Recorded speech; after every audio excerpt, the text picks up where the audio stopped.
Welcome, everyone, to the L7C podcast, NBA edition. Today, we are going to be recapping the NBA Finals. We're going to be talking about the Olympic basketball going on right now and give a little draft preview as the draft is this Thursday. So, when we talk some basketball, we got to have our basketball expert, Mr. Evan Debo. How are you doing today, sir? I'm doing good.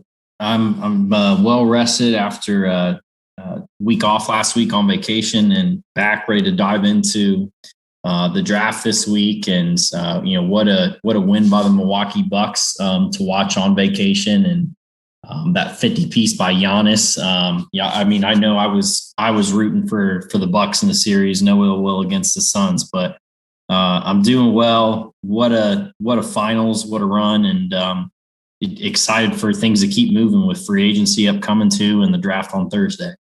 Yeah, and with the Bucks, man, I got to give you your props. You did say Bucks in 6 on our NBA Finals preview, so kudos to you, man, calling it exactly how it went down.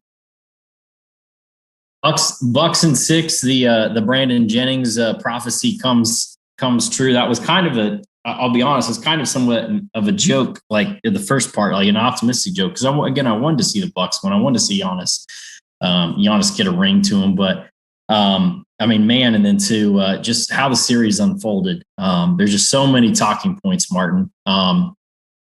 Suns go up 2-0 in the series, and as always is the case, I hate when people make fun of it because it's so true. Like a series doesn't start until the opposing team wins on the other team's home court, and like that was true. So we had that 2-0 start by the Suns where they just looked amazing.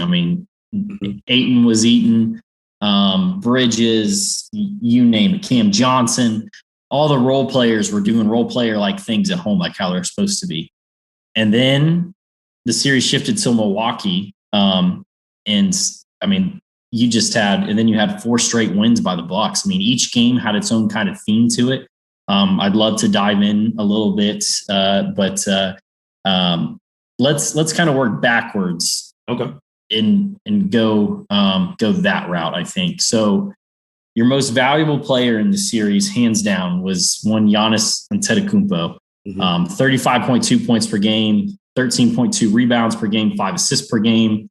61.8% field goal percentage, which is like better than a lot of centers just catching lobs. And this guy's putting it in from all over, just could not be stopped with those go-go gadget arms, attacking the basket. He overcame the wall, or, there's a lot of discussion of, when teams wall up on the Westbrooks and the Siakams and all those guys that we've talked about over the years, right? Where they wall up and, they force you to make a decision on the basket, that he worked a lot of off ball where he caught it one motion, he's already there. They have no time to get that set up. He circumnavigated that without really having to have a jump shot. Just absolutely amazing. And then he had 2 phenomenal free throw shooting games in the 6 games. If you go back, so that in the game 6 win, and that's just greatness. That absolutely is great. It's when you have a guy like that, it also says that, hey, this guy can overcome his free throw shooting woes at the line, where we know how bad a free throw shooter he is. But in that game 6 finale, 50 points, 14 boards, 5 blocks, 17 of 19 from the line.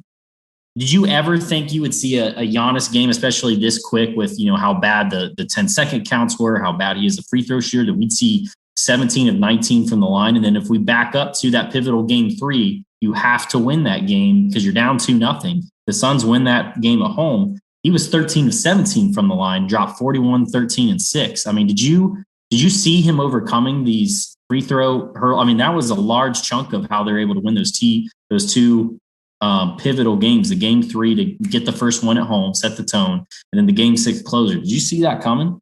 No, I didn't, because I know throughout all of our previewing the playoffs, my biggest thing that I've always said about is Giannis in his free throw shooting. And I always felt like that would be something that would hold him back, because I know we're tired of age-old things. But when you do get in the playoffs, things do slow down. And you're going to have to be scratching and clawing for those points, and you're going to have to make free throws. And every time they were up against someone, I was like, Giannis's free throw shooting is going to be the key. And I could not have seen those 2 games that he had in game 3 and game 6 of him making those free throws. It was just unbelievable. It was greatness. Again, it's just so impressive how he was able to. I mean, again, that's just it's just amazing how he was able to just overcome what they were throwing at him. And obviously, I think it hurt size-wise, that Phoenix did not have the front court size to contend with him. I mean, who can contend with Giannis? But, I think that a lot of people were interested to see the Ayton and Lopez thing, get figured out. And, I mean, Milwaukee figured out early on in the series with those first 2 losses that, hey, we just can't play Brook Lopez right now. And while that kind of faded, Ayton had 14.7 and 12 on the series. But I mean, by and large part, he was not that effective outside the first 2 games whatsoever. Had some foul trouble in there in one of those games. But I mean, again, each game kind of had its own theme to it. I mean, it was a huge game 5 on the road to pick that up in Phoenix. I mean, where you came home and Bucks and 6 was a reality. Going back to game 4, the 40 points by Chris Middleton. I mean, that was impressive just in terms of total points and what he was able to do. And Giannis, I think, had 25 or 26 maybe in that game. And in game 4, he had one of the greatest defensive plays in finals history. Yeah. I mean, and just Chris Middleton's, what's not going to stand out. I mean, Middleton on the series averaged 24, 6 and 5, but what's not going to stand out in like the box score and stuff necessarily, unless you're looking at the advanced metrics, is that dude's clutch shooting. I mean, you would talk about final 2 minutes, final 5 minutes, what have you. I mean, he was lethal, man. He was like, I mean, it was, you can't throw around the MJ-esque type thing with but I mean, it was scary. Like there was no answer, hand in his face that just flip around real quick, kind of 180 no scope. I mean, it was in like money, or just the one dribble 3-point pop when they needed it down the stretch. I mean, Chris Middleton, I mean, he wasn't going to win MVP, but I mean, he was a dog, and that's been the theme of the entire postseason. In that Atlanta series, when Giannis went down with the hyper extended knee, we saw it there too. Chris Middleton is a bad dude, and he was absolutely phenomenal this series. I think people forget too how the Bucks started the playoffs. They started on a game-winning shot by Chris Middleton in game 1 against the Miami Heat. That is how their playoff run started. So if you didn't know how clutch he was, you should have. Overtime, wasn't it? Yeah, it was an overtime.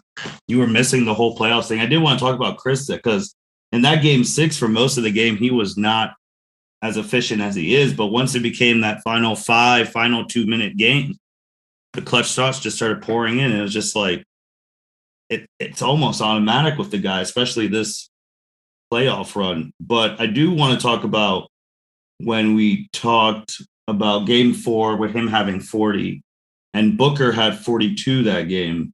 And then you go to game 5 and Booker had 40 again. But then with game 5, you have then arguably one of the best alley-oops in finals history with another dog on the team, Drew Holiday, who I don't feel like he's gotten the proper respect that he deserves for the defense that he played on Chris Paul and Devin Booker, and the steal to the alley-oop to Giannis to the and one. I mean, we saw 2 iconic plays in back-to-back games. So what did you think about Drew in the series?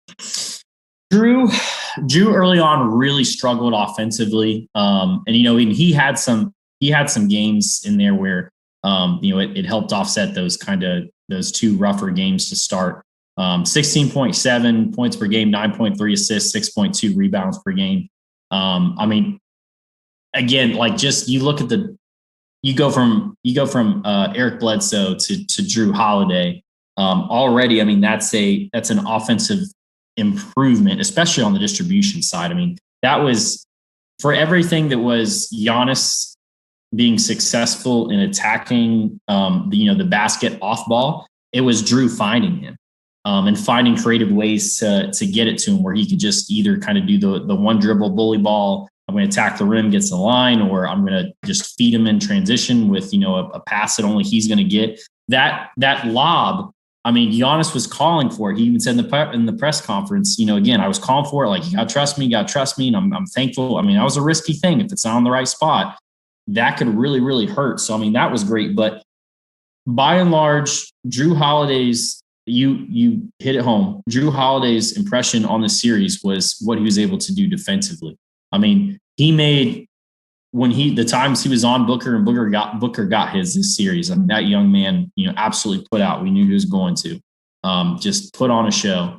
And then what he was able to do with a potentially hobbled Chris Paul. I still haven't seen anything publicly that says, hell yeah, he was dealing with a fractured hand or whatever. There's been a lot of speculation that Chris Paul has been injured, and we could tell like he wasn't himself heading into Game 6. He had a better Game 6, but again, everything was difficult because of Drew Holiday. And we're going to transition a little bit to talk about Team USA basketball. And this is a guy that sorely this team needs in the worst way when it comes to distribution and playmaking, and picking up the other team's guards coming up the court is Drew Holiday. So, Evan, when we go back to Game 6, and you already rattled off Giannis's stat line, because and I don't want to say like the Jordan Ness thing as well, but he was playing as like, we are not going to Game 7. Like, we are ending this right here, and I'm going to do literally whatever it takes to get this done. And I know it's been tossed around, but in all honesty, in our lifetime, like our adult lifetime, is this the greatest finals closeout game ever?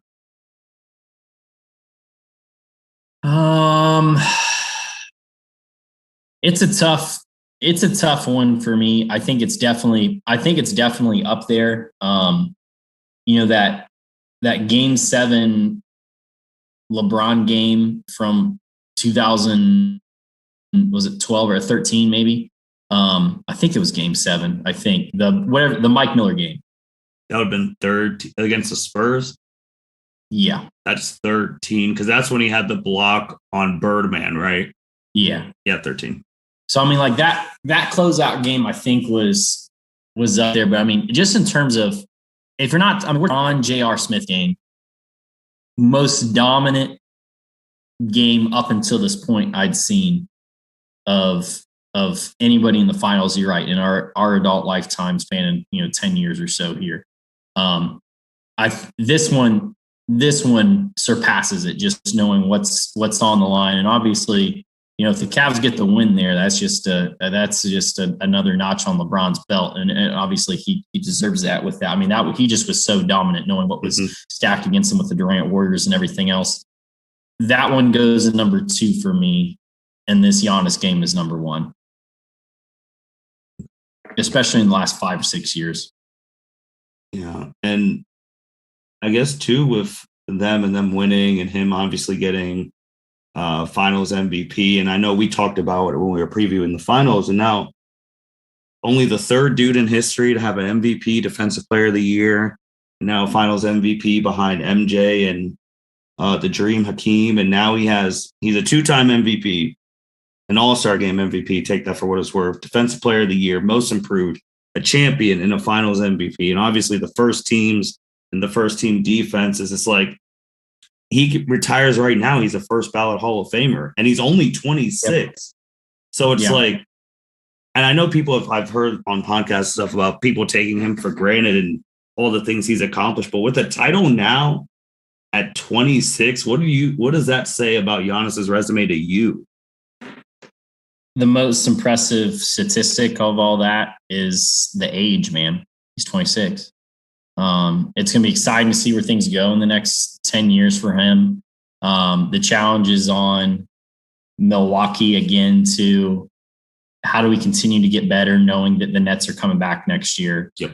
And you have to start each season, obviously, with who's on paper, who's got what in terms of tools and resources. And, that Nets team, if they're fully healthy, is going to walk most of the way. But again, that's a big if with they're healthy, and is Kyrie into the fold and everything else. So I mean, Milwaukee's got a tough challenge. They pulled it together this year. It was throwing the house draft pick wise to get Drew Holiday was vitally important to how this all unfolded. They don't win this title without that.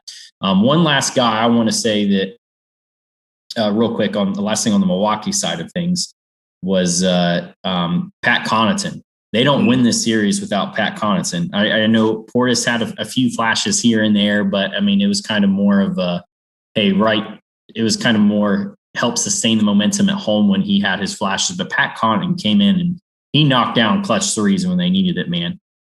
Came in, defended well, rebounded well. I mean, all the kind of stat stuffing things you need from a gritty role player, Pat Connaughton did. And it's going to be on Milwaukee to sustain Giannis's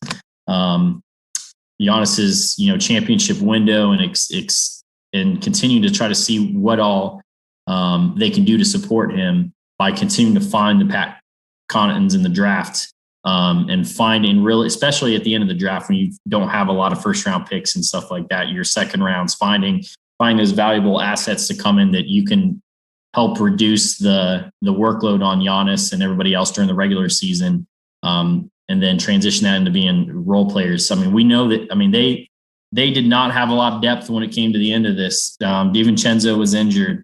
Bryn Forbes, who was on fire in that Heat series, couldn't play him at the end.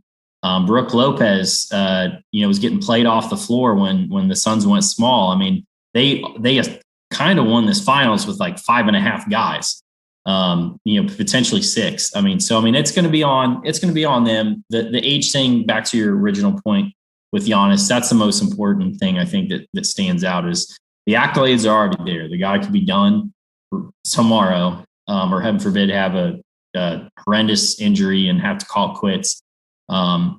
But I mean, there's just so much more room to go. And anytime you're mentioned along the lines with some of those greats, and you think about how many great players like, Chris Paul and Charles Barkley and everything else, that like we automatically put you ahead if you've got that title. He's got that title now. And I love that in all the post-game stuff and everything else. And again, they benefited a lot from having to play teams, that were injured and stuff this year, but they won. They could only win the games that were in front of them. It was important to him to do it for the franchise that drafted him. He said, I could go to a super team. I could do this, but we did it our way. We did it the right way. We did it through drafting and through trades. I mean, Chris Middleton, again, 2nd round pick, again, and being smart and acquiring the assets to go out there and get Drew, who was unhappy in his situation in New Orleans. Again, it's just an impressive run by the Milwaukee Bucks, come full circle. And now we're in the off season. What do you think with them winning? Me personally, I think it's great for the league for a small market team to win, because obviously the last small market team was Cleveland when we won that, when we came back from 3-1. So it's like, does that still show the league that, hey, you could still, like, you get the superstar, you build around them, even though we've talked about the injuries and all that, but you could still win a championship that way. You don't have to do the whole summer of recruiting. So I do think that's a great thing for like the NBA and the general. Yeah, for the league, that's a win-win, because you can say, hey, like, look, it's possible. And no, we don't do everything to make it advantageous only for the larger franchises and stuff. But it almost gives them a crutch for that. I still feel like there's much more they can do to support small markets, whether it's through CBA stuff and even television rights, man. I mean, when it comes to helping teams get local, ad revenue and some of those stuff with negotiating. I mean, like, just here in Ohio, how many markets have like pulled out, or how many television markets have pulled out the ability to be able to watch the awful Cleveland Cavaliers, my beloved team, from YouTube TV, from Sling. They've just like yanked them all off. And I mean, there's no way to watch this team. Like, that's like and you're not going to see it on the national stage too, because the league doesn't push that in their negotiations with the ESPN and TNT. Like, it's always the big names that are winning. I mean, there's none of that, but there's a lot of parity in the league. It is possible. I love that Giannis had this mentality. Dude, just such a unicorn. It's just impressive all the way around. I think there's viability for small markets to compete. They have to pay more for things. I mean, they had to pay more for Drew Holiday to get him to come because Drew Holiday might not have signed there. So small markets are always going to have to overpay to get quality assets. And I hate when teams look at say, well, like, again, we're Cavs got the bad Kevin Love deal right now, still sitting on the thing, but in order to get a Kevin Love at the time, we had to overpay for him because they just don't walk into places like Cleveland and walk into places like Indiana or Memphis. You've got to overpay for role players and compete with your pocketbooks, and sometimes that constricts you on some other ways. But Milwaukee found the right balance and struck gold in a couple of different transactions, and they were able to ride that to an NBA championship. What about the losers? Now, I mean, with the Phoenix Suns, I mean, they were our Phoenix Suns because, I mean, we've been high on them since the preseason, and they did us very proud making it to the finals and going and losing in 6. And I think with this team, obviously Devin Booker showed now the entire world, if you haven't watched him play. DeAndre Ayton can play. I just feel like those last couple games, they were just not his best moments. And obviously Chris Paul, who was the difference of bringing this team from the gutter to the finals. I mean, they gotta re-sign Chris Paul, don't they? Yeah. So it's interesting. I was just listening to a podcast before I hopped on. Never say never, highly unlikely. Ryan Russillo was reporting on his podcast that just was recorded and dropped today on July 26th that he's hearing that no one from the Suns has touched base with Chris Paul yet in terms of contract extension. Martin, put me down. You me. I don't know if you know well this side of me. You and I, like, our friendship doesn't touch on like this interest, but a lot of people, like a lot of other friends in different friend groups that I have, like, know that I love researching a good conspiracy. You and I don't really talk about that a whole lot, but I mean, like, you give me like, okay, where's the missing tapes on the JFK film, or did we really get to mean like if I'm doing along, like, I don't believe in them necessarily. I just find them fascinating that, the depths of things of like, there's a gray area there, or there could be a gray area there. Mark me down officially. First order of our offseason of putting Evan down as a Chris Paul to the Lakers conspiracy theorist. I ain't saying it's going to happen, but you've got Chris Paul, who's up there in age. And now, granted, he would have to, I think the only way that happens is, and I'd have to look at the contract again, but would be he'd have to opt out of his player option of like $50 million a year almost, and take a stupid amount less to go to the Lakers. Lakers would have to find a home for not re-sign Dennis Schroeder, which it sounds like they're kind of trying not to do anyway. They need to send Trez somewhere, basically, try to see if maybe they can ship away yet another first round pick way down the road or something to be able to do that. They do have their own first, I think this year they have the 22nd, 24th pick. They could attach that with Trez to somewhere just for a salary dump thing. I mean, you never say never. It's possible. People always, signing trades can happen. Phoenix would want to help Chris Paul out in doing that. But get the two buddies together. They've always wanted to play with each other. And if Phoenix hasn't reached out, knowing that he can opt out of the last year of his deal, essentially with the player option, like, yeah, they got to sign. They got to sign. For Phoenix side of things, you've got to call right now. What are you doing? Yeah. They have to address offseason. They have to address their size issue. They have to decide what they're going to do with Campaign, who is so vital to this run. He's going to get a minimum $10 million a year. I don't know that he is going to get that from Phoenix, but they have to continue to draft well, which James Jones has really, really done. And that front office is done. But if you're Sarver as the owner of the Suns, you can't afford to lose Chris Paul.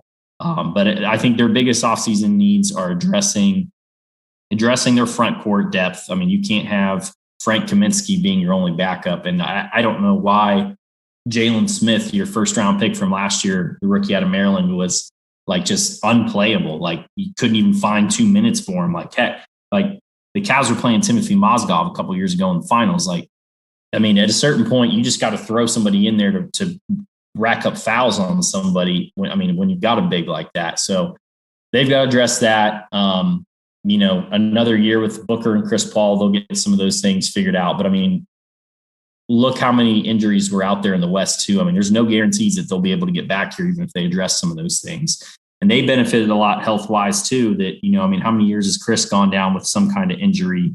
And then looking at, Denver going down with injury and everything else. I mean, it's one of those things where, they're going to have to fight once again to get back to this. I mean, it's not going to be a guarantee that they're automatically a top 2 or top 3 team heading in the next year.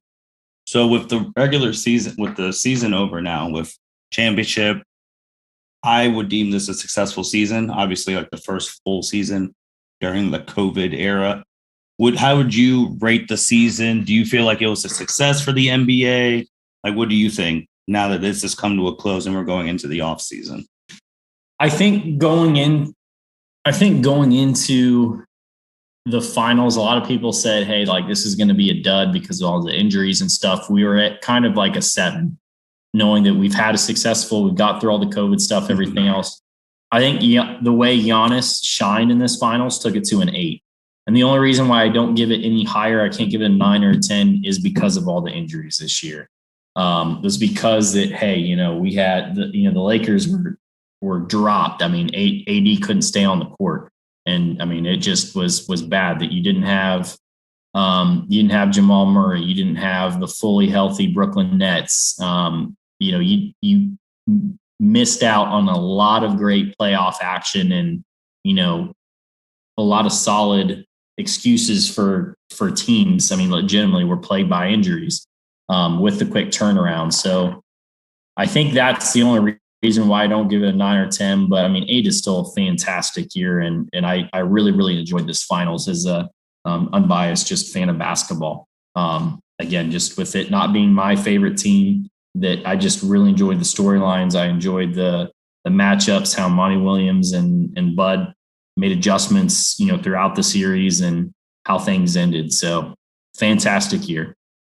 Now you said enjoy. Are you enjoying Olympic basketball right now? Because that is what we are in, and the women are doing fine. And also just a shout out to the Olympics for adding GOAT basketball 3-on-3 as an Olympic sport. That has been fantastic. I don't know if you've got a chance to watch any of the women's 3-on-3 games, but I just love seeing 3-on-3 basketball as an Olympic sport. But I'd love to see it if we took it a little bit more seriously. That's true. Like we got more capable players playing in the Drew League right now than we do in 3-on-3 Olympic basketball. Like I think the idea, I don't know if I like the idea, Martin. Like I like the idea of any kind of competitive basketball at that level, but like when you don't have any big names or anything like that, it's just, I don't know. I struggle with it. But it could be there if you had the names behind it, and we just don't. Like it's kind of your all-star game issue, in my opinion. All-star game could be great until we had these issues with the all-star game, until we had to do the extended, hey, here's the magic number rule and stuff. And we do hey, you just have the top vote getters draft their own teams. Like we had to shake it up that much to get interested. Like maybe give it next cycle Olympics, we can start to get some folks in there to change that. But yeah, USA men's obviously struggling a bit right now. I've heard everything from teams are struggling with the Spurs style offense, which just struggles. Like I struggle with that because how many championships has it won and everything else? Like just buy into the team dynamic to, there are probably some seeds there. They're not doing enough simplification. They're not doing enough pick and roll. And they sincerely are not doing a lot of pick and roll. I mean, we've got so much talent on that team. It's ISO basketball where you need a guy like Drew Holiday to come in, who just finished the finals, to come in and get you settled into sets and systems and plays. You need as much as that. And they don't have any other play. In my opinion, they don't have any other player to set you into offense other than Drew Holiday right now. it's just a lot of ISO one-on-one things, and all these guys from all these countries, from Spain to, you name it, have just been absolutely. And we saw with USA's first kind of placement match loss yesterday to France that, hey, all these teams that have played together, Gobert along with Evan Fournier, and to Spain, where you've got 42-year-old Pau Gasol out there with Marc Gasol, the Hernan Gomez brothers. It's these guys all got continuity, and they gel, and they care about this. They care about this in a lot of ways, a lot more than us, even though we've got the talent. So somewhere in between getting Drew some more practice time in to run systems and sets, and targeting some more pick and roll. I'm not as negative on USA coming back and ended up like winning the gold. They haven't even had the elimination games yet, because we're just still doing the seeding in our different groups, kind of type games and stuff right now. But I'm not as like doom and gloom about it yet, because we did see a couple good showings from them outside of the scrimmages after that first loss to is it Nigeria? Mm-hmm. Yeah, Nigeria, coached by a fantastic Mike Brown team and a lot of up and coming recent draftees in the NBA. They bounced back from that a little bit in some of those last scrimmages, but it's not going to be a cakewalk. Nigeria, Australia, France. We saw Luka go for 40 plus last night. 48. Oh yeah. It's just, it's a different style of basketball. You're not going to get all the tic-tac fouls. And I think that's been a huge adjustment for these guys. They're not used to that under the basket. They're not getting the some of the continuation stuff. You've got lesser quarters now in terms of playing time, to catch up, play runs, making adjustments, all those types of things. But again, they've got the most talent in the world. It's just a matter of how do we translate that into off-ball movement, into down screens, into running sets, and putting as much emphasis of what we're doing away from the ball as we are dribbling with the ball. Yeah, so when I watched the game yesterday, and when France went on that 16-2 run to end the game, and there were chances where we got offensive rebounds, and we had 4 wide open threes. Like KD had some, Dame had some, Drew had some, and they just weren't going. And with like historical standpoint, this was like our first real Olympic loss since 2004 against Argentina, where we got the bronze in that, and then we had the redeem team in 2008 and things of that nature. So I was a little, I wouldn't say I was mad. I was upset about it, because I'm just like, obviously in those games against Nigeria, we weren't really playing our best, but then seeing it in a real game, and it's only group play, and the other 2 games should be cakewalks, but it's just like, this won't be easy. And I know Luka was quoted, I think about a year ago, saying how it's easier to score in the NBA than it is in Europe, to your point when you talked about like, they're not getting the same foul calls. And Dame Lillard said that like a lot of these players like are completely different when they play for their countries. Just as another point, as you said, like they care about this a lot more. Like, and now if we don't win the gold medal and we lose, then since Americans don't really like losing like that, then there's going to be like, all right, we need to get back to like just dominating again. And I think this is the first Olympic team in our lives that there's no leadership from a Michael, a Kobe, or a LeBron. So like Kevin Durant's the best player on this team, and he's quote as the best player, I guess, the leader. So I know people were tearing into him during that he should be able to lead this team to a gold. And then I know when people were talking about Popovich, which I agree with you that the dude has 5 championships. But when they were going over his record in 2019 in the pre-FIBA exhibitions, he was 3-1. 2019 in the FIBA World Cup, he was 6-2. The 2021 pre-Olympic exhibitions, 2-2, and currently in the Olympics, 0-1. And then that 2019 FIBA World Cup, we had a 7th place finish. That was America's worst ever finish in a major basketball tournament. But Those numbers don't lie, but I really don't think it's his problem. I honestly think it's just what you said, that we're relying too much on talent and ISO basketball and with Drew there. And I would ask you this. You don't think Dame can set up the offense and run the offense? I mean, he is a point guard. He is. He's capable. I mean, when we've won in our exhibitions, it's been because he's kind of taken a little bit more of that mentality. But for whatever reason, he's struggling right now on that side of things, which is really peculiar to me. I don't know if that's a systems thing or what. I want to kind of caveat a little bit into another conversation.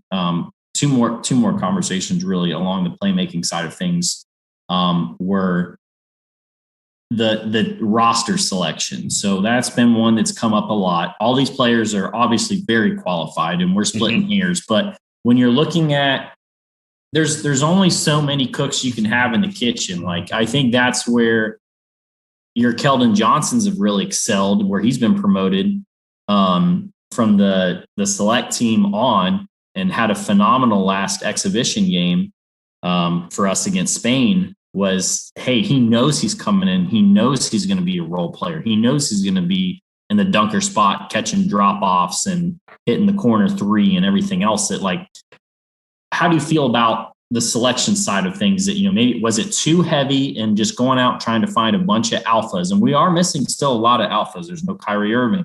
There's no James Harden. There's no LeBron James, who arguably chose promoting Space Jam 2 over playing for the Olympics. Yes. Just call it what it is. I mean, like, seriously, like that kind of makes me mad here when I'm looking at him. Just like, that's the emphasis is promoting, like, there's promoting Space Jam. And don't get me wrong, like, who wants the extra minutes on LeBron and all those types of things? Like, if you're to get an injury or what have you, but you want to talk about guys we're missing that could set up an offense. It's as much, we're missing a lot of those role player guys. We're missing a legit couple point guards outside of like a Drew Holiday. And again, biggest one that's been talked about is Trae Young. Yeah. And I mean, he was even tweeting it at the Olympics, trying to get them to come in. And John Morant tweeted, like, you didn't want me, like, don't come ask for me now, kind of thing. And also, I mean, look at the centers. They brought in Kevin Love, failed experiment, and he bowed out and said, no, my high ankle sprain that I basically didn't play at all last year in Cleveland for was an issue. Too much of an issue for me to go over and play and be viable. But I mean, also look how many bigs aren't, like, we're going to be hurting size wise potential. I mean, we did all right in the exhibition against Spain, but not to have like a Jared Allen or someone on there, and eventually they threw JaVale in at the end. I mean, JaVale can hold his own against some of these smaller teams and be effective catching lobs and rim running and pick and rolls. But I mean, that could be also some of the separation issues on playmakings of, hey, who's going to be setting screens for who? When you don't have a big to kind of completely eat up a smaller point guard for a Nigeria or, what have you. So I think roster selection plays in addition to the idea that we just been off a little bit and not running a system thing and just doing a lot of ISO stuff. Who's in charge? Is because Pelangelo's done, right? It's who's in charge. Allegedly, Grant Hill's running the show, but as somebody else put on a podcast today I listened to, Jerry Colangelo's fingerprints are all over this. Like, if you wanted to book Jerry Colangelo for a crime on roster construction, his fingerprints are all over this one. Because again, Grant Hill allegedly is running the show, but I ain't buying it. For the listeners too, we have the Czech Republic and Iran in our Group A, along with France. So we'll be playing those two, and those should be annihilations. I feel bad for Iran. Yeah, they're going to get 12:40 a.m. tip. You going to stay up? Wednesday morning. I'll actually probably wake up in between. I mean, when I'm asleep, I will, because I mean, I made sure I was back from the gym early on Sunday to make sure I watched the game. So, I mean, if it's within that range, I can wake up. Or at 12:40 a.m.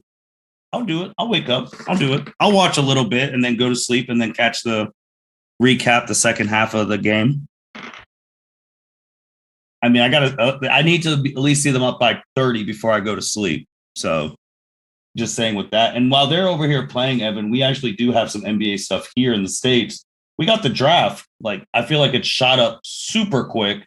And it is this Thursday on ESPN. And obviously, we know the Detroit Pistons have the number 1 pick. And I'm just going to ask you, who do you want the Cavaliers to get? Have you made up your mind yet? Before we get there, I do have, right as we started this pod, a little bit of Woj breaking news that's interesting. It's not too far down the list, but you're talking about number 1.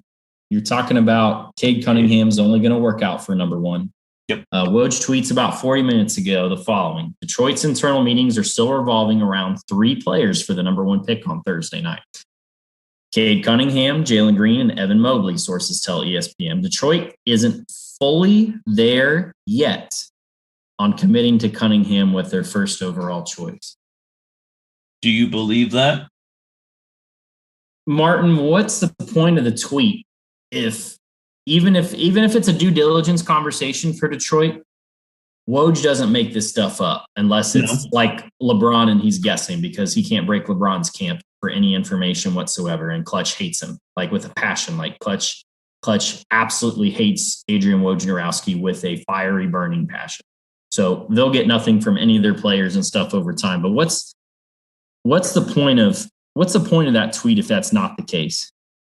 That they're not genuinely considering some other things.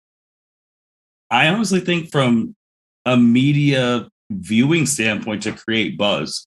That's all I could think of right now. Like, all right, if they're not going to pick them, now we all got to tune in. It's like, so who really are they going to pick for the number 1 pick? That's the only logical thing. It's like the NBA saying, hey, create a little buzz saying you're not sold on them. But, I mean, you really are sold on him. There's no way they're not picking him. No way. Unless they trade the number 1 pick to someone, there's no way they're not picking him. The other, I've been diving into you name it podcast stuff. I've been listening to, shout out to, unfortunately, a great NBA draft analyst that we used to watch all the time growing up, who was let go by ESPN. The Mel Kiper of NBA doesn't work at ESPN anymore. It's Chad Ford. Chad Ford's doing his own podcast stuff now on the Lockdown Network and has his own kind of self-publishing thing right now, but he's still interviewing high-level guests and everything else. The NBA's gone to Jay Billis for Jay Billis's top 10 available, all that stuff. And like Jay Billis knows a lot about college basketball, but I just love Chad Ford's analysis more. He's had a lot of different folks on talking about, again, just how much closer things are between Cade Cunningham and Evan Mobley than they are everybody else. I went into all this thinking, like, what the heck? Like, are you not watching the same Jalen Green I'm watching? Because this guy's an athletic freak. I mean, he's Russell Westbrook athleticism type with a better jump shot now. He's arguably better than Anthony Edwards. He's more athletic than Anthony Edwards for sure. He was the number 1 pick a year ago. Back to your question about the Cavs and what Detroit does and if there's any substance to this tweet. I don't think right now, given all the information we know, we don't have the workout tapes. We don't know how they interview. We don't know them as human beings.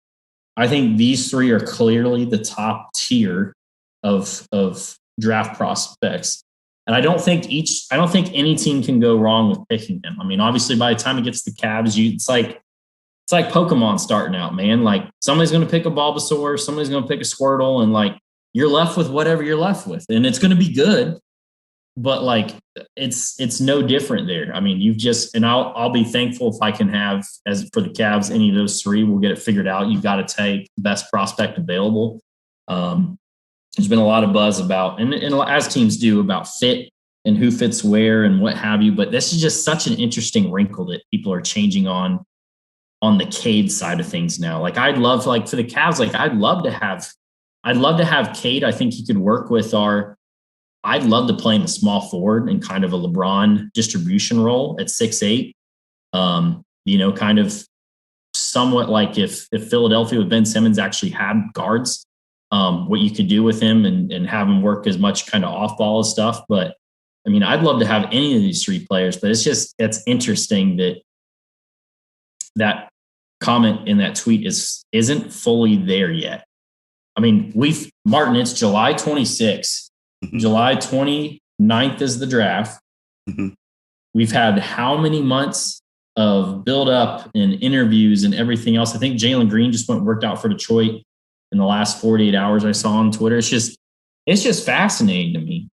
No, I agree, because like you break it down, because I didn't know Woj tweeted that recently, and it'll be something too where I do like your analogy, because I mean Cleveland does have the third pick, and describing it as just three starters of Pokemon, because you're right, because one's gonna get the other, and you might not have gotten the one you want, but you're still going to get a very good starting player for your team, especially up here in the lottery. But yeah, I do think it's weird that it's coming out now, especially with all the basketball buzz talking about how terrible, quote unquote, USA men's basketball is right now. And then you're just dropping this in. And now we're like, wait, what do you mean Kate Cunningham might not go number one? And now you're looking like we haven't seen any of the workout stuff, but it adds more intrigue to the draft. I'll tell you that much. I think in terms of draft order, I think the world, unless something changes, unless somebody comes up and offers a king's ransom, and let's not rule out that that's not a possibility, that somebody could come up and offer a king's ransom. I think it's highly unlikely with these three at the top of the draft that happens compared to other years. But I mean, at a certain point, you got to look at it, to use another pop culture analogy, as a money in the bank situation for the teams that have assets. Look at New Orleans and the number of picks they've gotten for Anthony Davis, Andrew Holiday.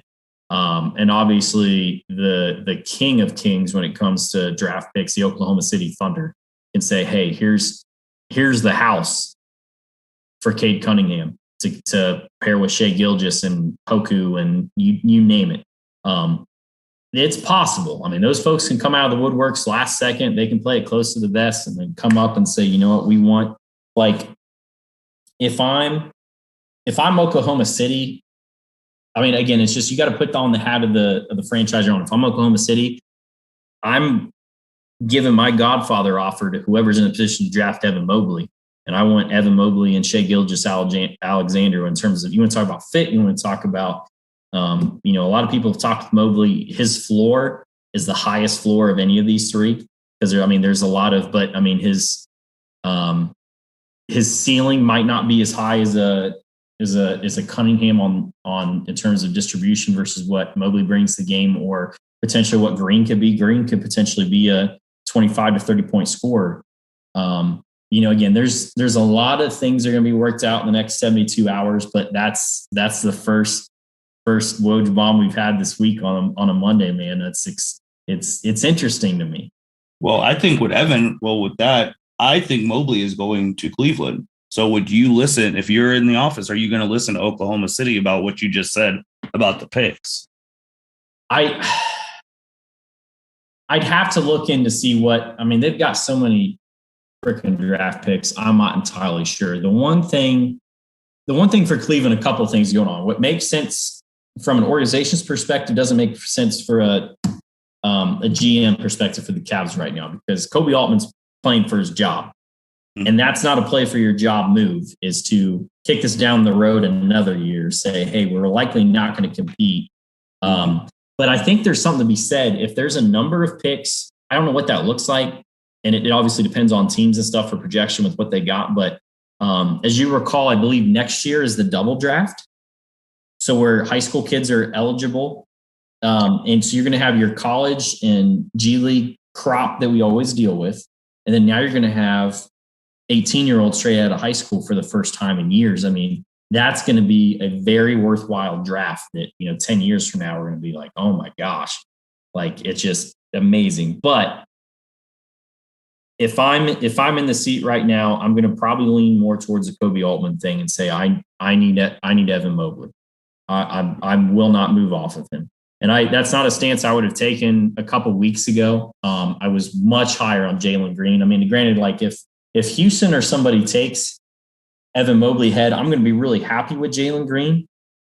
But I think with Evan Mobley, I like the fit much better, even though we've got Larry Nance and we've got for the time being Kevin Love until he gets bought out or whatever. And we've got Jared Allen and Dean Wade's shown some flashes as an undrafted rookie. I mean, we've got a whole bunch of power forwards and we've got a bunch of small guards. I think Evan Mobley could be that next unicorn freak man that just the way he covers ground, the way he has his touch. He doesn't have to be a back to the basket center that hasn't succeeded a whole lot. But in my eyes, if you're looking at between Mobley and Green, you're hopeful that Green in 3 years, as much Colin Sexton trade talk's been out there, you're hopeful that Green in 3 years is Colin Sexton scoring 24 points a game. We've got a Colin Sexton right now. We don't need a guy who could become Colin Sexton in 3 years and maybe be a little bit better of a playmaker and have a little bit more size defensively. So with that being said, I mean, the fit thing, hey, we need to keep working in this rebuild back towards being relevant again in the league. I'm all in on Evan Mobley today. And then with the draft too, and there's obviously going to be some surprises in the draft, but then we'll have the offseason, and you're already hearing the talks. I know you brought up the thing with like maybe CP3 to the Lakers. The Laker fans are there talking about trying to get Dame. And now there's the other thing of them trying to get Westbrook.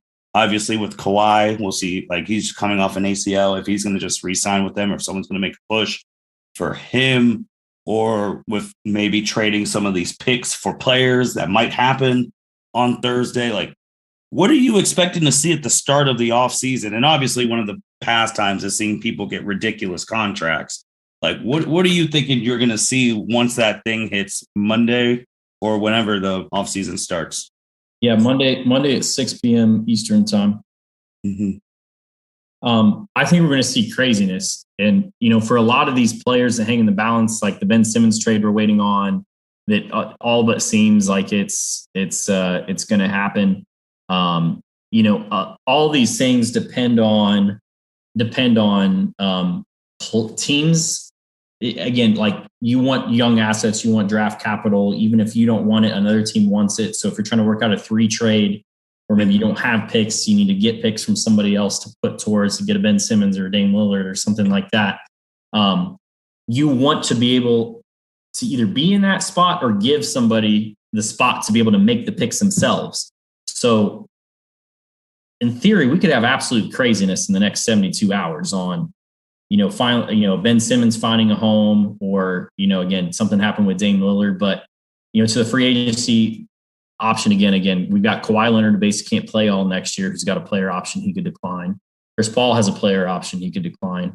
Arguably the most coveted free agent right now in terms of for sure's that we know about is Kyle Lowry.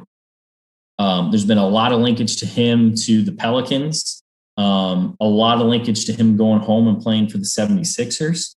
I think that's high on the priority list, depending on what they would get back if they do move on from Ben Simmons from the point guard side of things.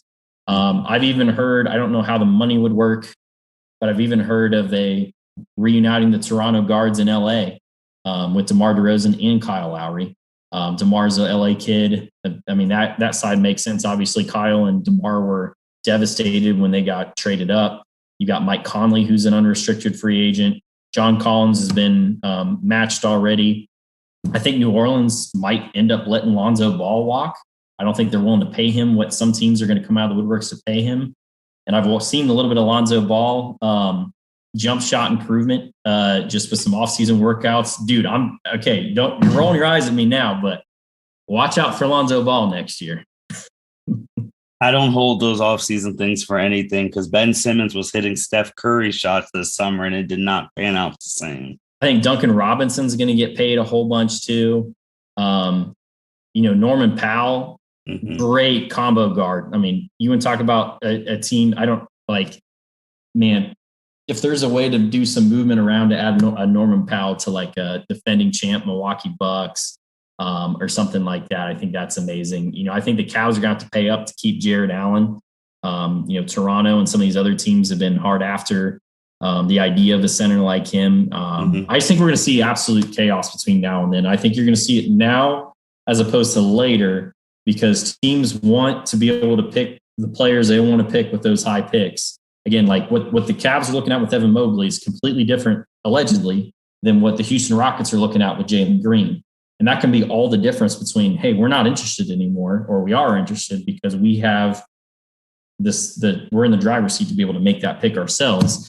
As you recall with the Andrew Wiggins trade for Kevin Love back in 2014, there's that weird, remember Andrew Wiggins played for us all through summer league, and just based on the CBA, like there was like 30 days that had to eclipse between when he was drafted to when we could trade him. Everybody, like LeBron wrote the letter and didn't say he's coming back and like didn't reference Andrew Wiggins at all in the thing. He's excited to work with him because it's a done deal that they were trading him basically. So, I mean, you don't want that weird stuff for these young kids trying to make the jump. You don't need any of that. Like we're going to see it in the next 48 hours, Martin.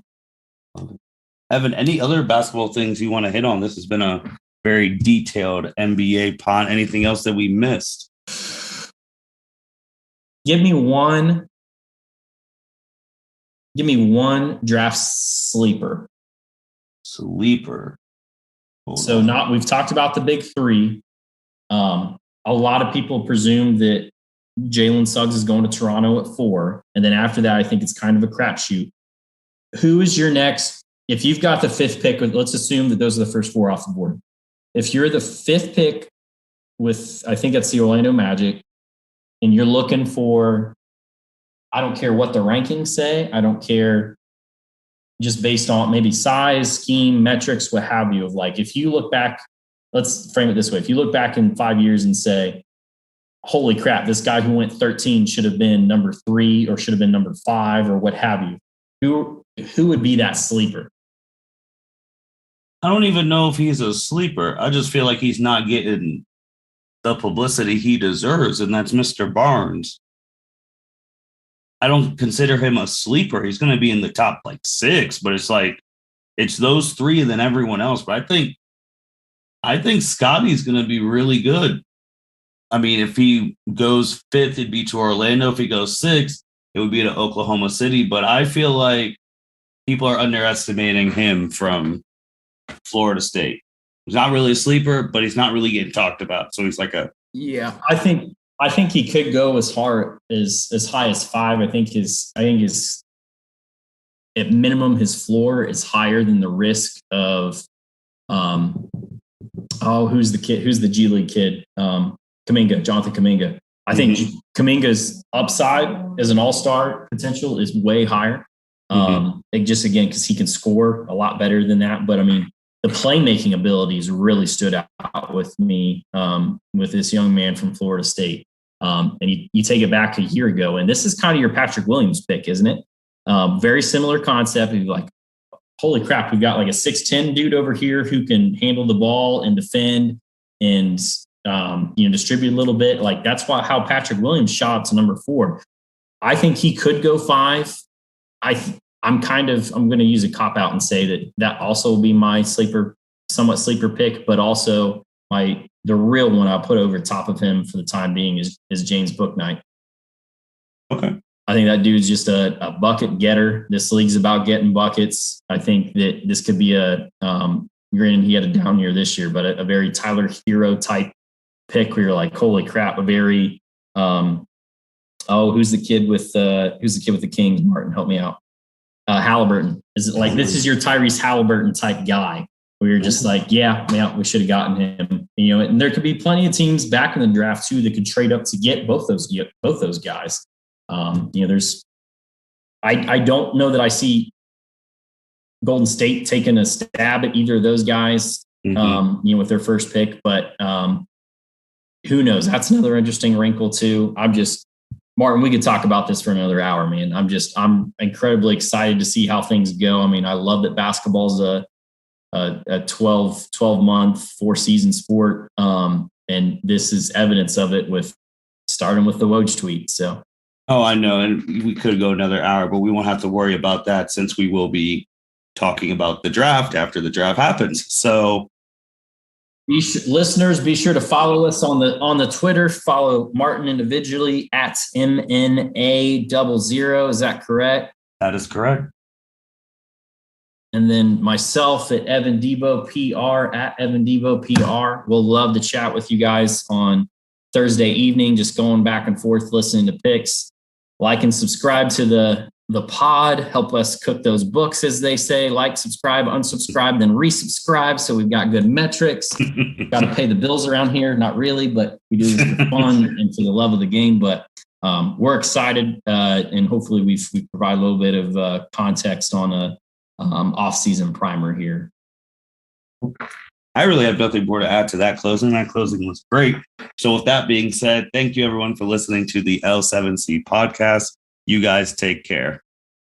Thank you for listening to this episode of the L7C podcast. Be sure to like, rate, review, and subscribe to the channel. Follow us on all social media platforms, and we'll be talking to you guys soon. Take care.